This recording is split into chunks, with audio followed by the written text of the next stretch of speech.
मेहनत ऐसी करो कि सफलता सोर कर दे। आप उस सिद्धांत को मानने वाले हैं। वहाँ पर आप गए, अमिताभ बच्चन जी के साथ में हॉट सीट पे बैठे थे। अमिताभ बच्चन जो है कि सदी के महानायक कहे जाते हैं, बिग बी हैं, बड़ा नाम उनका, और वैसे शख्सियत के सामने बैठ करके वो अनुभव कैसा? अभी कुछ नहीं मिला है, अभी कभी कुछ नहीं मिला। हाँ, अभी बस भेज दिया लोगों ने। अभी उनका क्या नियम है बोले हैं, अभी वो अभी बताएंगे। ऐसा कुछ उन्होंने बताया नहीं। शहर में ही सेटल हो जाते हैं। आपका घर हमने दिखाया, काफ़ी बुरी कंडीशन में है, और गांव में आप रहते हैं, तो यहाँ से बाहर निकलना चाहेंगे या फिर यहीं आप लग्जरी लाइफ जीना चाहेंगे? तो शादी वगैरह हो चुकी है? हार्डवर्क निराशा नहीं हुई थी? क्योंकि लोग 1-2 साल होता है तो निराश हो जाते हैं। आपने 10 साल तक इंतजार किया। पहला अटेम्प्ट था ये आपका, या फिर इसके पहले भी आपने अटेम्प्ट दिया था? मेरा पढ़ने का सपना कभी ख़त्म नहीं हुआ, क्योंकि मैं नॉलेज ज्ञान जो होता है कि अगर मुझे बुक से ना मिले तो फिर मैं न्यूज़पेपर के माध्यम से पढ़ना चाहता था, लेना चाहता था। तो क्या मजबूरियाँ रही जो आपने छोड़ दी? मजबूरियाँ ये थी कि कुछ फाइनेंशियल जी आर्थिक स्थिति हमारे घर की बहुत अच्छी नहीं थी। अब हमारे लिए उस समय 1-1 रुपया बहुत बड़ा इम्पोर्टेंट था। कहीं ये सपना आपका भी था कि कोई 1 करोड़ रुपया, 1 बोरी रुपया दे दे ताकि हमारी स्थिति सुधर जाए? जी बिल्कुल।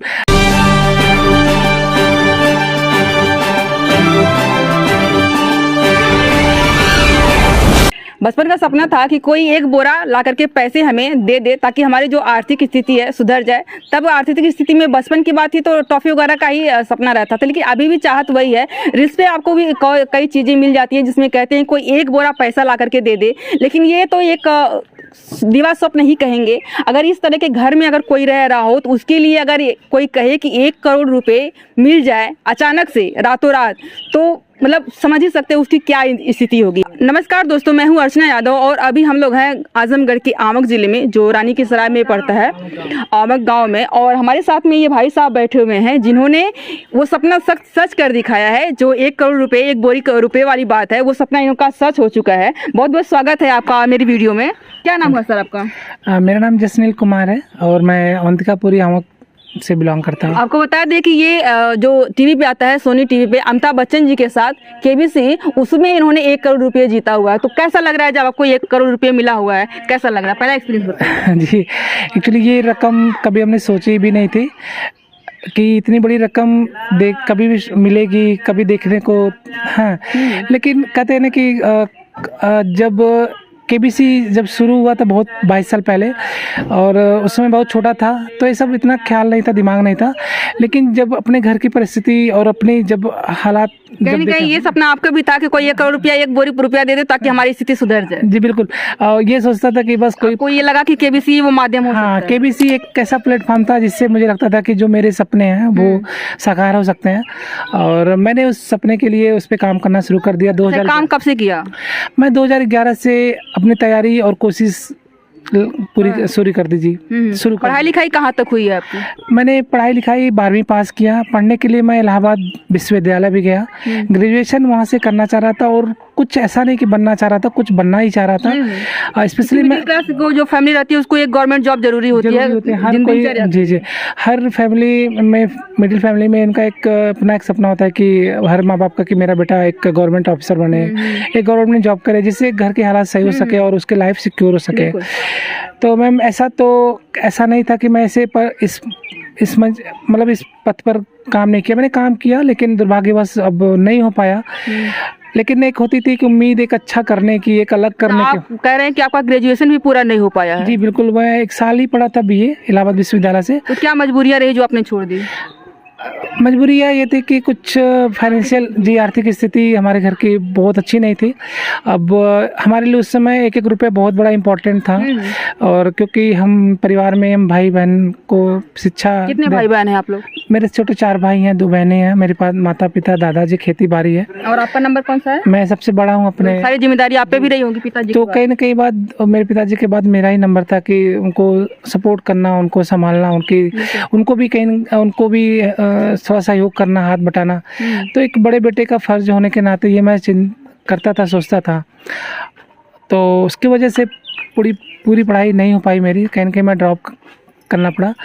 तो ग्रेजुएशन आपका नहीं हुआ है तो एक जब पढ़ाई छूटती है लोगों की, लगभग कई साल भी हो गया होगा एजुकेशन छोड़े हुए, 10 साल 10 से 12 साल हो गया, 12 से 15 साल हो गए। बिल्कुल। तो लोगों की जब पढ़ाई छूट जाती है तो लोग पढ़ना लिखना भी छोड़ ही देते हैं। आप में जो है कि आप केबीसी में गए, उतना सारा टफ क्वेश्चंस पूछे जाते हैं वहाँ पे, तो क्या आप कंटिन्यू लगे हुए थे, मतलब कॉलेज यूनिवर्सिटी नहीं जाना हुआ लेकिन घर पे आप रेगुलर पढ़ते रहे? जी बिल्कुल, मैं ना न्यूज़पेपर का बड़ा शौकीन हूँ। मैं न्यूज़पेपर करीब 20-25 साल से पढ़ रहा हूँ। जब मैं 10वीं में पढ़ता तो करीब 2002 से मैं निरंतर न्यूज़पेपर पढ़ रहा हूँ। तो मेरा पढ़ने का सपना कभी ख़त्म नहीं हुआ, क्योंकि मैं नॉलेज ज्ञान जो होता है कि अगर मुझे बुक से ना मिले तो फिर मैं न्यूज़पेपर के माध्यम से पढ़ना चाहता था, लेना चाहता था। तो मेरी तैयारी न्यूज़पेपर की उस समय थी। इसके बाद जब मैं केबीसी के लिए, जब मुझे लगा कि अब एक प्लेटफॉर्म मुझे केबीसी मिल चुका है और मुझे तैयारी आप जो है 2011 से ही कर रहे थे, तो पहला अटेम्प्ट था ये आपका या फिर इसके पहले भी आपने अटेम्प्ट दिया था? जी नहीं, ये मेरा दूसरा राउंड था। मैं ये दूसरा ऑडिशन के बाद ही मैं सिलेक्शन हुआ था। इसके पहले मैं 2013 में ऑडिशन दे चुका था, लेकिन उस समय मैं सेलेक्ट नहीं हुआ था, तो काफ़ी निराश हुआ था। 2013 के बाद 23 चल रहा है, 10 साल लगभग लग गया उस प्लेटफॉर्म तक फिर से पहुंचने में। जी हाँ। क्या मतलब हार्डवर्क, निराशा नहीं हुई थी? क्योंकि लोग 1-2 साल होता है तो निराश हो जाते हैं, आपने 10 साल तक इंतजार किया, क्या कहना चाहेंगे? जी बिल्कुल, लोग कोशिश करते हैं बहुत लोग, और वो बीच में ही छोड़ देते हैं और बोलते करे कौन करेगा, ऐसे कुछ नहीं होने वाला। ऐसा मेरे सामने बहुत सारे एग्जाम्पल थे और मेरे कई मित्र दोस्त यार जो जानने वाले थे ऐसा बोलते थे। लोग डिमोटिवेट भी करते हैं अगल बगल के, डिमोटिवेट भी करते हैं। जी बिल्कुल, तो ये कहीं ना कहीं था, लोग थे, आसपास के लोग थे, जानने वाले थे, इस तरह से बात करते थे, बोला करते थे। लेकिन कभी कभी क्या होता था कि ना, जो दिल की बात होती है मैं हर आदमी से शेयर नहीं करता हूँ। मैं खुद अपने आप को ही कहीं अपने आप को वो अपने दिल में ही रखता हूँ, और जो मेरा मकसद था, जो मेरा उद्देश्य था, मैं उस पर काम कर रहा था। तो 2013 के बाद 10 साल लगे मुझे। तो इस 10 सालों में मैंने ये कभी नहीं कहा कि अब मेरा नंबर नहीं आएगा और मैं नहीं जा पाऊंगा तो मुझे अब छोड़ देना चाहिए, नहीं करना चाहिए, लेकिन ऐसा मेरे मन में कभी नहीं आया। बिल्कुल, लोग कहते हैं कि उम्मीद पे दुनिया कायम है, तो उम्मीद पे आप लगे हुए थे कि कभी न कभी मेरा तो नंबर आएगा ही। इन 10 सालों में लाइफ कितनी चेंज हो गई? जी, इन 10 सालों में बहुत कुछ बदलाव हुआ, लेकिन हम कहीं ना कहीं वहीं थे। हमारा गांव में इकलौता ही शायद मेरा घर है जो भी कच्चा ही है, तो बाकी सब डेवलप हो रहे हैं धीरे धीरे। तो ऐसा नहीं था कि हम ऐसे ही रहेंगे, ये मैंने कभी सोचा भी नहीं था, ऐसा मैंने कभी सोचा भी नहीं था, और कि ऐसा ही रहेगा, हम ऐसे ही रहेंगे, वो कभी मैं इस पे डालता ही नहीं दिमाग था, क्योंकि मुझे पता था कि मैं बदल दूंगा इसको। वो मेरे दिल में था, मेरे दिमाग में था, तो इसीलिए तो मैंने कभी भी ये भावना रखी नहीं कि ऐसा ही रहेगा। अब शादी वगैरह हो चुकी है? जी, 2014 मेरी शादी हुई। मेरे 2 बेटे भी हैं, एक 5 साल का, 1.5 साल का। मेरा बड़ा बेटा वो नर्सरी क्लास में पढ़ता है आजमगढ़ में, एक इंग्लिश मीडियम स्कूल है, और मैं भी। ये लाइफ पार्टनर आने के बाद फैमिली जब बढ़ी तो प्रेशर भी और रहा होगा कि अब एक सपने के पीछे जो है कि दीवार स्वप्न ही उसको कहेंगे, अगर सक्सेस ना हुआ तो उसके पीछे भागना, कभी वाइफ से प्रेशर पड़ता था कि आप क्या कर रहे हैं, ये या सपोर्ट था उनका पूरा? नहीं, ऐसा वो कभी वो कहती नहीं थी कि आप ऐसा क्यों कर रहे हैं, ऐसा नहीं। मियाँ बीवी में नोकझोंक तो होती रहती है, बहुत सारी नोकझोंक, लेकिन वो इस पे मैं काम कर रहा हूँ, पढ़ाई कर रहा हूँ, इसके लिए उसका कोई ऐसा नहीं था रिएक्शन।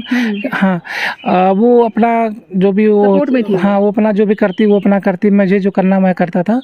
ऐसा कुछ दबाव नहीं है कि वो आप ये नहीं करिए, आप वो नहीं करिए, ऐसा करिए, वैसे ऐसा कुछ नहीं, क्योंकि उसको भी पता था कि हमारे घर की जो हालात स्थिति है, वो उस मंच से उसको भी एक कहीं ना कहीं लग रहा था कि अगर आप पहुंचेंगे तो सर कुछ बदल सकता था।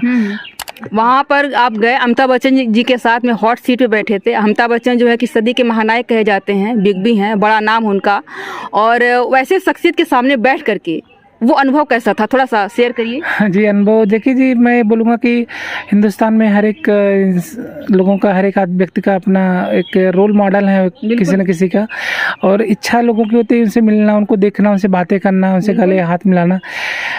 लेकिन प्लेटफॉर्म केबीसी का ऐसा मंच है जहाँ पे हम उनसे आमने सामने रूबरू हो सकते हैं, और मेरी भी एक इच्छा थी। उनके घर के सामने इच्छा नहीं थी कि मैं जाके मिलूं, मेरी इच्छा ये थी कि मैं उनके सामने केबीसी के मंच पर जाके उनके साथ खेलूं, गले लग के मिलूं, हाथ मिलाऊं, और ऐसा हुआ भी। उन्होंने मुझे हाथ मिलाया, जैकेट पहनाया, जब उन्होंने अपनी जैकेट मुझे पहनाई, हाथ मिलाया, जब मैं 1 करोड़ विन हुआ तब मैं उनसे गले लगा के मैं इमोशनल भावुक भी हुआ, तो मुझे गले भी लगा। वो ऐसा पल था कि एक सदी के महानायक जो लोग तरसते हैं उनसे मिलने देखने के लिए, और वो मुझे गले लगाया, तो बहुत खुशी हुई, और वो पल जीवन का सबसे अनमोल पल था मेरा। जी। अभी आपके साथ जो मुंबई में गए हुए थे तो कौन कौन और गया हुआ था? मुंबई में मेरे साथ मेरे पिताजी गए थे, और बाकी क्योंकि अब खर्च उसमें एक ही लोगों का वो उनकी तरफ से था, अच्छा। मेरा और मेरे एक कंपेनियन जो भी जाते साथ में, बाकी लोगों का खर्च मुझे खुद देना पड़ता, तो इसकी वजह से बाकी लोगों को मैं नहीं ले जा सकता था, और फिर पिताजी को साथ में मैं ले गया अपने।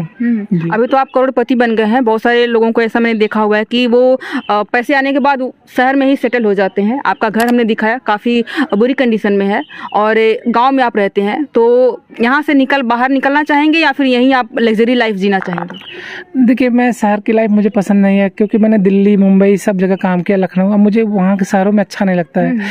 मैं अपने ही शहर में, अपने आजमगढ़ ज़िले और अपने आमक से बस इतना ही दूर रहना चाहता हूँ। और मेरा ये पुश्तैनी मकान है, पूरा मेरा पुश्तैनी घर है, मेरा यहाँ बचपन बीता है, मेरा यहाँ जन्म हुआ है, और जन्म जहाँ होता है ना, उसकी एक अलग ही फीलिंग होती है। जहाँ हम इस बचपन में खेले हैं, सब कुछ गाँव के साथ रहे हैं, तो ये मिट्टी मेरे लिए बहुत अनमोल है। मैं इसको कभी यहाँ से कभी इच्छा ही नहीं होती कि मैं यहाँ छोड़ के जाऊँ।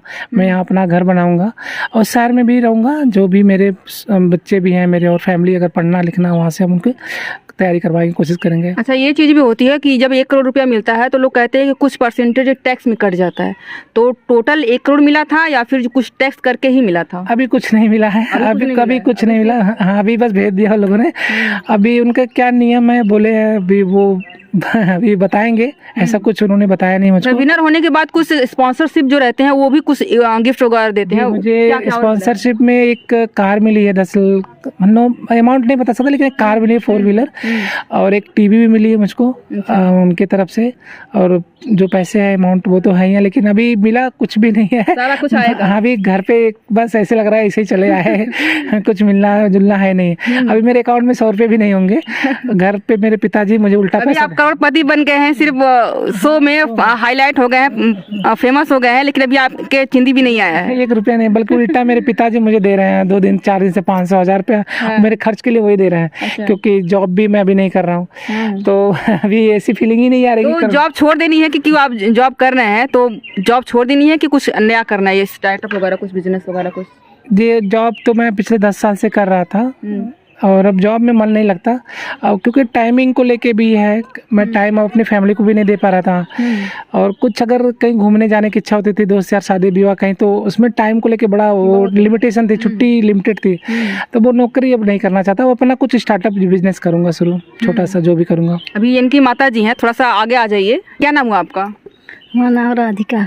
बहुत ही बधाई है आपको, आपके बेटे ने इतना आपका नाम किया है। कैसा लगा जब आपको पता चला कि 1 करोड़ जीत गए हैं? तो बहुत अच्छा लगा। खुशी हुई? हाँ, खुशी हुई। जब तैयारी कर रहे थे तब आपको मतलब लगता था कि एक बेटा है जो कि जॉब करना चाहिए, नौकरी करना चाहिए, लेकिन किसके पीछे भाग रहा है? क्योंकि फैमिली ज़्यादातर सपोर्ट नहीं करती इस सबको चीज़ों को लेकर के। अरे भैया हो, जब इच्छा कैले मालिक पूरा कर जाना। बताया ही नहीं था आपने? नहीं, दरअसल मैं कभी भी किसी से शेयर नहीं किया था। अच्छा, अपने मन में ही था? मैं किसी को नहीं बताया था कि मैं ये कर रहा हूँ, क्योंकि मुझे प्रूफ करना था, इसीलिए मैंने ये चीज़ आज जो होती है कि सफलता जो है कि मेहनत ऐसी करो कि सफलता शोर कर दे। आप उस सिद्धांत को मानने वाले हैं? जी, मैंने अपने फैमिली में, मैं अपने, मेरी बीबी मतलब जानकार है थोड़ा, तो उसको पता था, लेकिन मैं अपने घर में नाते रिश्तेदार दोस्त यार किसी को नहीं बताया कि मैं इस मकसद में काम कर रहा हूँ। वो एक सीक्रेट था, वो मैं अपने दिल की बात किसी को शेयर नहीं करता था। और क्योंकि मुझे पता था कि उससे कुछ कमेंट मिलेंगे, अगर अच्छे मिले तो वो अच्छे लगेगा, और बुरे मिलेंगे तो डिमोटिवेशन होगी, तो इसलिए मैं किसी को अपने लक्ष्य के बारे में बताया नहीं था। क्योंकि वो ऐसा मंच पे जाना था जो मेरी खुद की एक अपना आत्मविश्वास है, मेरा भरोसा है कि जो भी करूँगा मैं अकेले करूँगा, उसमें किसी का रोल नहीं है, किसी का सहयोग नहीं रहेगा। क्योंकि वो एक पढ़ाई नहीं है, कोई एक डिग्री नहीं थी, वो एक ऐसा मंच था जिसे मुझे खुद साबित करना था। तो ये चीज़ मैं अपने दिल में था। और ये भी नहीं था कि किस तरह के सवाल आएंगे, कोई पढ़े लिखे वाला सवाल तो आएगा नहीं, किसी भी तरीके का पूछ सकता है। हाँ। अभी सवालों की बात क्या करें, वो लोग तो कल भी देखे होंगे और आज रात भी देखेंगे लोग। वहाँ का एक्सपीरियंस 2 लाइन में बताना चाहें, क्योंकि मतलब उस मंच पे जाना, वहाँ की जो ऑडियंस रहती है, जो हम कैमरे के पीछे देखते, कैमरे के सामने देखते हैं, कैमरे के पीछे की सीन क्या होती है?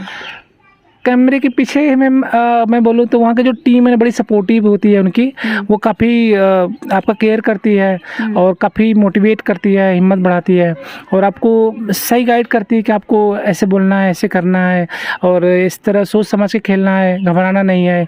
बड़ी हिम्मत देती है वहाँ का। बड़ा कहने का मतलब कि बड़ा फेवर इन द सेंस कि एक गाइडेंस लाइन अच्छी, मोटिवेट करते, सपोर्टिव टीम है एक तरह से, तो बड़ा अच्छा है। बाकी यही है वहाँ का पीछे। आप इनकी सिस्टर हैं, कैसा लगा? क्या नाम हुआ आपको? मेरा नाम है सुमन चौहान। कैसा लगा जब आपको पता चला कि भाई हमारे करोड़पति बन गए हैं? बहुत अच्छा लगा है, बहुत खुशी हुई है सबको, हमको भी खुशी हुई है। अभी आपका भी नाम होगा कि आपके भैया जो है कि करोड़पति बन गए। क्या भैया से अगर कुछ उपहार चाहेंगी कि भैया हमको दीजिए ये चीज़, तो क्या मांगेंगी आप? मतलब हम मांगेंगे यही कि हम सिलाई सीखते हैं, मतलब हम बहुत कोशिश करते हैं सिलाई में कि सिलाई में 500 लगता है महीना, मतलब 150। बस पैसे से और कुछ नहीं चाहिए, बस सिर्फ फी वो भरते रहें और हम अपना कर लेंगे, है ना। अभी ये चीज़ें सिलाई सीख रही हैं तो ये और भी आगे चीज़ें होती है कि बुटीक वगैरह खोलना, तो ये भी चाहेंगे कि भाई सपोर्ट करें हमारा या फिर हम खुद अपना कर लेंगे? नहीं, मेरा भाई भी करेगा, मैं भी करूँगा, कर लूँगी।